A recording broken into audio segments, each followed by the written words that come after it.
اور جو ایمان میں آپ کے، جو میں نے آپ کو بتایا تھا نا پچھلی دفعہ 11 لمبردار بھیجے تھے، تو ان کے پاس جا کے ان کی مدد کرو. جب ان سے فارغ ہو جاؤ تو پھر خالد بن ولید کی طرف چلے جاؤ. یعنی آپ یہ چاہ رہے تھے کہ دوسری، آپ کو اندازہ ہو گیا تھا حضرت ابو بکر صدیق کو کہ مسیلمہ کذاب نے بہت بڑی جمعیت جمع کر لی ہے، لہٰذا جو باقی میرے علمبردار دوسرے علاقوں میں ہیں وہ ان مہمات سے، چھوٹی مہمات سے فارغ ہو کے اپنی قوت کو حضرت خالد بن ولید کی سرکردگی میں لا کر اور پھر مسلمہ پہ حملہ کریں. تو لہٰذا حضرت خالد بن ولید کو اسی دوران دربار میں بھی مدینہ میں طلب کیا گیا. کیوں طلب کیا گیا؟ کہ بھئی مالک بن نویرہ کو جو آپ نے بلا وجہ اذان دینے کے بعد بھی مارا ہے، تو آپ، کیونکہ صحابہ یہ کہہ رہے تھے کہ اسپیشلی حضرت عمر فاروق کہ مواخذہ ہونا چاہیے حضرت خالد بن ولید کا. تو بہرحال جب ان کی پیشی ہوئی، انہیں اپنی صفائی دینی پڑی، اور حضرت عمر فاروق تو سخت گیری سے یعنی بدلہ دلوانا چاہ رہے تھے، مگر حضرت ابو بکر صدیق نے ان کو معذور قرار دیا، بے گناہ ثابت کیا، اور پھر اپنی جیب خاص سے مالک بن نویرہ کا تاوان عطا کیا. اس طرح خالد بن ولید جو ہے وہ فارغ ہو کے دوبارہ مہمات کے لیے نکل گئے. مسیلمہ کذاب نے 40,000 کا لشکر اپنے درمیان جمع کر لیا تھا، اور حضرت خالد بن ولید دوسری مہمات سے فارغ ہو کے جب اس کے مقابلے میں آئے، اس نے تابڑ توڑ حملے، اب مسلمان پوری قوت سے آئے تھے نا، تو اس کو پسفائی اختیار کرنی پڑی. مسیلمہ کو اس نے ایک باغ میں پناہ لی. مسلمانوں نے بھی بڑھتے بڑھتے باغ تک پہنچ گئے. اب مسلمان جو ہیں یعنی گمسان کی جنگ ہوئی ہے، مسیلمہ گھوڑے پہ سوار ہو کے بھاگا، اور اس پر وہ جو آپ کو یاد ہے نا غزوہ احد میں حضرت حمزہ کے قاتل وحشی، بعد میں وہ ایمان لے آئے تھے نا، تو نبی کریم صلی اللہ علیہ وسلم نے فرمایا تھا میرے سامنے نہ آیا کرو، آپ ایمان تو لے آئے ہو کہ مجھے آپ نے چچا یاد آ جاتے ہیں. تو وہ جو ہیں انہوں نے جب یہ مسیلمہ بھاگ رہا تھا نا، تو اس پہ اپنا نشانہ، اپنا نیزہ پھینکا، اور اس کی دوہری زرہ کو کاٹتا ہوا اس کے پیٹ کے پار نکل گیا اور وہ مارا گیا. اور حضرت وحشی فرمایا کرتے تھے کہ میں نے اپنی جہالت کے زمانے میں اسلام کے بہترین شخص کو اپنے ہاتھوں سے ختم کیا، اور جب میں اسلام لایا تو پھر میں نے اسلام کے بدترین دشمن مسیلمہ کو اپنے ہاتھوں سے مارا. تو آخرکار دشمنوں کو جہاں راستہ ملا وہ بھاگنا شروع ہوئے. اس جنگ میں 17,000 مرتد مارے گئے. 17,000 کہنا بڑا آسان ہے، 17 ڈیڈ باڈیز آپ سوچیں، 17 نہیں تھی وہ 1700 بھی نہیں، وہ 17,000 تھیں، اور 1,000 سے زیادہ مسلمان بھی شہید ہوئے. یعنی بہت شدید لڑائی تھی، اور اس لڑائی میں زیادہ تر افاظ جو حافظ قرآن ہیں وہ شہید ہوئے تھے. 360 انصاری تھے، 360 تقریباً تابعین. اس میں بہت نقصان ہوا ہے. اس لڑائی ختم ہونے کے بعد حضرت خالد بن ولید نے مجاہ بن مراد قید میں تھا، اور اسے کہا کہ میرے ساتھ چلو اور لاشوں کا معائنہ کرو، میں پہچاننا چاہتا ہوں، کیونکہ مجھے تو نہیں پتا کہ مسلمہ کی شکل کیسی ہے یا ان کے سپہ سالار کون کون سے مارے گئے ہیں، میں میک شور کرنا چاہتا ہوں. تو وہ مجاہہ کو ساتھ لے کر جب لاشوں کی شناخت کرنے گئے تو انہوں نے یعنی دیکھا کہ بہت سے لوگ تو فرار بھی ہو گئے ہیں، کچھ لوگوں نے قلعے میں پناہ لے لی ہے، اور زخمی بہت زیادہ ہیں. اس نے ساتھ جا کر شناخت کروائی کہ یہ مسیلمہ کذاب ہے، یہ اس کا جو ہے فلاں سپہ سالار ہے، فلاں سپہ سالار ہے. تو حضرت خالد بن ولید نے سوچا کہ میں فوری طور پہ قلعے پہ قبضہ کروں، لیکن وہ جو مجاہ تھا نا وہ بہت تیز تھا. اس نے کیونکہ آپ کے ساتھ ریلیشن شپ بلڈ کر لیا تھا نا، لاشوں کی شناخت کراتے، ساتھ جاتے، تو اس نے کہا کہ میرا خیال ہے آپ سمجھ رہے ہیں کہ یہ سارے مارے گئے ہیں، یہ سارے تو نہیں مارے گئے، ابھی تو قلعے میں بڑی فوج ہے، حالانکہ قلعے میں صرف عورتیں اور بچے تھے. اس نے حضرت خالد بن ولید سے کہا کہ آپ مجھے ایک دن کے لیے چھوڑیں، میں جا کے وہاں کے جنگجوؤں سے بات کرتا ہوں تاکہ وہ صلح کر لیں تو اور آپ کو تاوان دینے پہ رضامند ہو جائیں. یہ جب مجاہہ گیا ہے نا واپس قلعے میں، وہاں اس نے دیکھا صرف زخمی ہیں لوگ اور عورتیں اور بچے ہیں. اس نے ان سب کو فوجیوں والا یونیفارم عورتوں کو پہنایا، بچوں کو نیچے ان کے یعنی اونچی چیزیں رکھی تاکہ وہ مرد لگے نا، اور ان کو قلعے کے فصیل پہ چاروں طرف نیزے اور بھالے اور تلواریں اٹھا کے کھڑا کر دیا. خود آ کے کہا کہ وہ تو وہاں تو بہت زیادہ جنگجو ہیں، اور وہ تو نہیں چھوڑیں گے، اور آپ کی فوج ساری زخمی ہے، 10,000 آپ کے شہید ہو چکے ہیں، اس وقت تو قلعے پہ حملہ کرنا بہت مشکل ہے، بہتر ہے کہ آپ ان سے صلح کر لیں۔ اور جب حضرت خالد بن ولید نے اوپر دیکھا تو ساری دیواریں بھری ہوئی تھی قلعے کی، اتنے فوجی اور اسلحہ، ڈنڈے، تلواریں، نیزے، بھالے اٹھائے ہوئے تھے۔ اس نے ان سارے زخمیوں کو، عورتوں کو، مردوں کے یونیفارم پہنا کے، بچوں کو، اور اس طرح سے کھڑا کر دیا تھا۔ تو حضرت خالد بن ولید نے کہا ٹھیک ہے، ہم آدھے مال پہ، یعنی آدھے قیدی ہم رکھتے ہیں، آدھے آزاد کر دیں گے، آدھی زمینیں جو ہم نے پوری زمینوں پہ قبضہ کیا ہم آدھی چھوڑ دیتے ہیں، آدھے باغ چھوڑ دیتے ہیں، آدھا مال واپس کر دیتے ہیں۔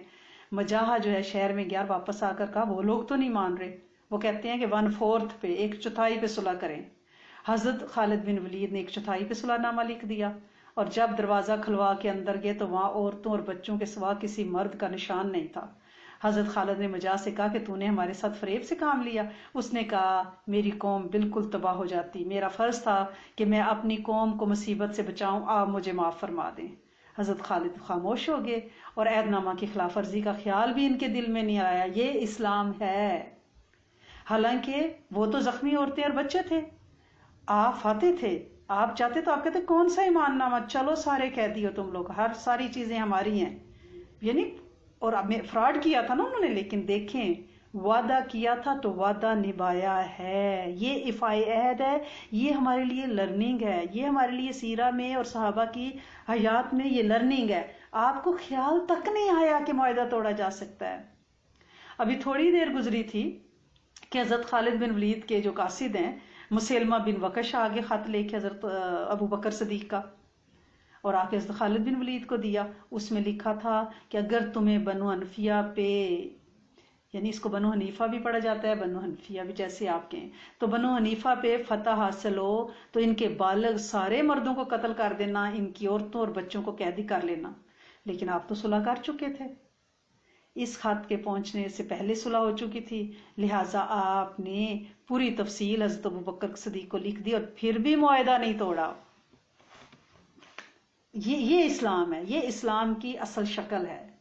تو بہرحال حضرت خالد بن ولید نے بنو حنفیہ کے ایک وفد کو حضرت ابوبکر صدیق کے پاس روانہ کیا، خط ڈیٹیل سے لکھا، اور یہ بھی لکھا کہ بہت سے لوگ اس بات سے ایمان قبول کر رہے ہیں۔ بہرحال یہ جو جنگ یمامہ ہے یہ 11 ہجری میں ذی الحج میں لڑی گئی ہے۔ اس کے علاوہ ایران، عراق، جنگ سلاسل، رومیوں کے ساتھ، یعنی اتنے مار کے ہوئے حضرت خالد بن ولید، اس میں سیف اللہ نے وہ کارنامے دکھائے کہ پوری دنیا میں، یعنی یہ ظاہر ہو گیا کہ اسلام ایک طاقتور مذہب ہے، اس کو دبایا نہیں جا سکتا۔ نبی اس دنیا سے پردہ فرما چکے ہیں، لیکن ان کے جانشین اسلام کا پرچم سینے سے لگائے ہوئے اسلام کو کائنات کی غاروں، کھنڈروں، مکانوں، جھونپڑیوں میں پہنچا رہے ہیں، اور کوئی اس طوفان کو روک نہیں سکتا۔ یہ خیر کا طوفان گھر گھر پہنچے گا۔ تو بہرحال حضرت خالد بن ولید جو ہیں ان کی جنگ یرموک میں جو کارنامے ہیں ان کو اب تھوڑا سا ضرور ڈیٹیل سے پڑھنا چاہیں گے۔ یہ رومیوں کے ساتھ جنگ ہے۔ اس جنگ میں مسلمانوں کی تعداد کم تھی اور رومیوں کے پاس لشکر جرار تھا۔ یہ اتنی یعنی ایسی جنگ تھی کہ کوئی فتح کے آثار نظر نہیں آ رہے تھے۔ اس میں 1,30,000 رومی مارے گئے ہیں۔ آپ تصور تو کریں نا، یہ ڈیڈ باڈیز 1,30,000 رومی مارے گئے، اور باقی جو جان بچا کے بھاگے ہیں نا وہ پیچھے کی طرف بھاگ رہے تھے، تو پیچھے دریا تھا، وہ دریا میں ڈوبے، مسلمان ان پہ چڑھائی کر رہے تھے، اور میدان اس طرح اللہ پاک نے خالی کیا۔ رومیوں کا جو سپہ سالار اعظم تھا تزارک اور ہرقل وہ بھی مارے گئے، کئی سردار مارے گئے۔ اس میں مسلمانوں کے 3,000 مجاہدین شہید ہوئے، اور ان 3,000 میں بڑے بڑے نام تھے: اکرمہ بن ابی جہل، بہت بڑے سپہ سالار، سلمہ بن اشام، عمر بن سعید، اشام بن عاص، طفیل بن عمر، وہ جو نیک روحوں میں سے تھے، یہ سارے یعنی اس جنگ میں کام آئے۔ اور لیکن یہ ایک بہت بڑا کارنامہ تھا یرموک کا جو میدان مارنا ہے، اور اس کی خبر حضرت ابوبکر صدیق کے پاس پہنچنے سے پہلے آپ اس دنیا سے رخصت ہو گئے تھے، کیونکہ یہ جو لڑائی ہے نا یرموک کی کیسر ہرقل کے ساتھ، لڑی ہے، اس نے کیسر کو بھی اور ارکل کو بھی، کیسر روم کو بھی اور شاہ ایران کو بھی، سب کو دیوانہ کر دیا، بدحواس بنا دیا تھا۔ وہ حیران تھے کہ مٹھی بھر لشکر، ہمارے لاکھوں جو آہن پوش ہیں زرہ بختر والے، ان کو کیسے مار بھگاتا ہے؟ ہر قلعے پہ قبضہ کر لیتے ہیں، شام، دمشق، روم، جہاں جاتے ہیں توڑ کے رکھ دیتے ہیں۔ دین کا جب سچا جذبہ انسان کے اندر ہوتا ہے تو فرشتوں کی جماعتوں سے اللہ پاک نصرت فرماتے ہیں۔ بظاہر تعداد کم ہوتی ہے، وہی برکت اور کثرت، ٹھیک ہے، ادھر کثرت ہے ادھر برکت ہے۔ اور یہ نظام آپ اگر غور کریں تو آپ کو سمجھ آئے گا کہ کئی ایسے لوگ ہیں جن کی جو پر اینم انکم ہے وہ $2 لاکھ ہے، لیکن بے برکتی اتنی ہے کہ پوری نہیں پڑتی۔ اور کچھ جو ہیں 40-45 ہزار پر ایئر میں وہ عیاشی کرتے ہیں۔ یہ برکت ہے، یہ نظر نہیں، یہ یعنی کاؤنٹنگ میں نظر نہیں آتی لیکن ہر طرف سے چھلکتی ہے۔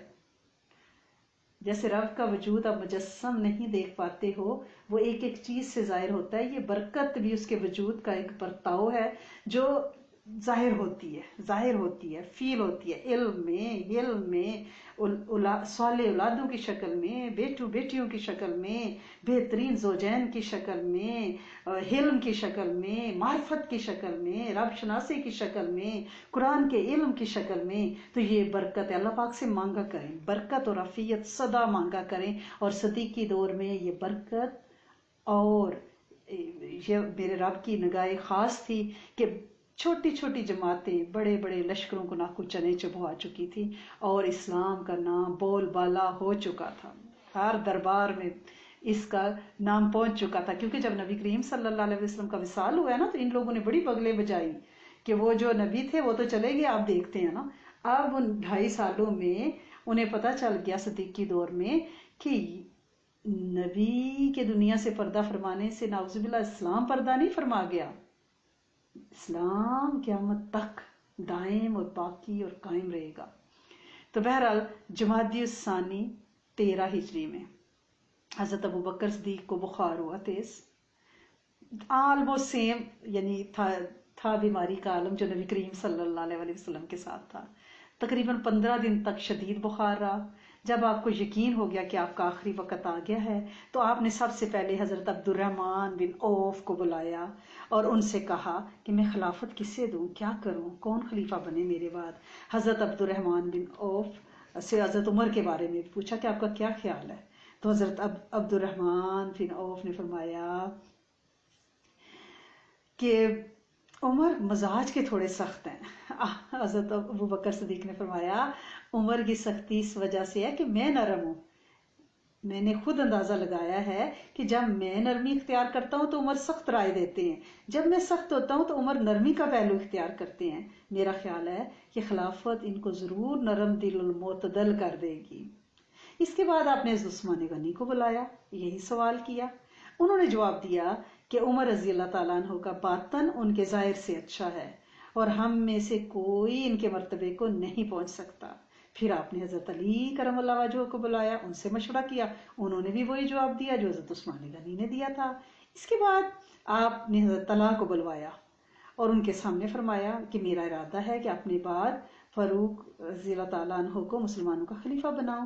حضرت طلحہ نے کہا آپ اللہ کو کیا جواب دیں گے، آپ نے رعیت کے ساتھ کیا معاملہ کیا، یعنی ہر کوئی ڈر رہا تھا حضرت عمر فاروق کی سختی کی وجہ سے، جلالی بادشاہ ہے نا۔ یہ سن کر آپ نے فرمایا مجھے اٹھا کر بٹھا دو۔ تو حضرت طلحہ نے آپ کو اٹھا کر بٹھایا، آپ کو شدید بخار تھا۔ آپ نے فرمایا میں اللہ تعالیٰ کو جواب دوں گا، میں نے تیری مخلوق کے بہترین شخص کو خلیفہ کیا ہے۔ یہ سن کر حضرت طلحہ خاموش ہو گئے۔ پھر آپ نے حضرت عثمان غنی کو بلایا اور کہا کہ میری وصیت لکھو۔ آپ شدید بیمار تھے اس وقت، رک کر بول رہے تھے اور حضرت عثمان غنی لکھتے جاتے تھے۔ اور وہ مضمون کیا آپ نے لکھایا، یہ وہ عہد ہے جو ابوبکر خلیفہ نے اس وقت کیا جب اس کا آخری وقت دنیا میں اور اول وقت آخرت کا ہے۔ ایسی حالت میں کافر بھی ایمان لے آتا ہے اور فاجر بھی یقین لے آتا ہے۔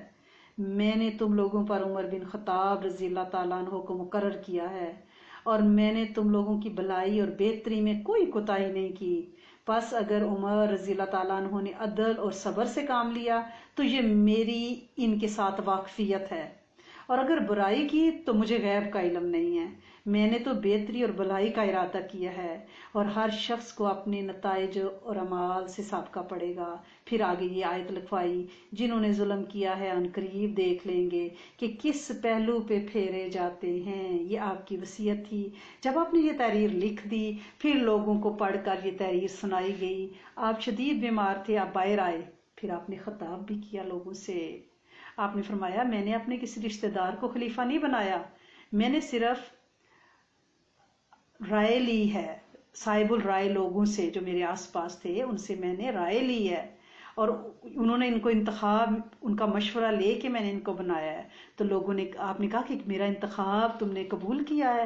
یہ سن کر لوگوں نے کہا، ہم آپ کے انتخاب اور آپ کی رائے کو پسند کرتے ہیں۔ پھر صدیق اکبر نے فرمایا، تم کو چاہیے کہ عمر فاروق کا کہنا سنو، ان کی اطاعت کرو۔ سب نے انکار کیا، اور اس کے بعد آپ حضرت عمر فاروق سے مخاطب ہوئے۔ آپ نے فرمایا، اے عمر، میں نے تم کو اصحاب رسول پر اپنا نائب بنایا ہے۔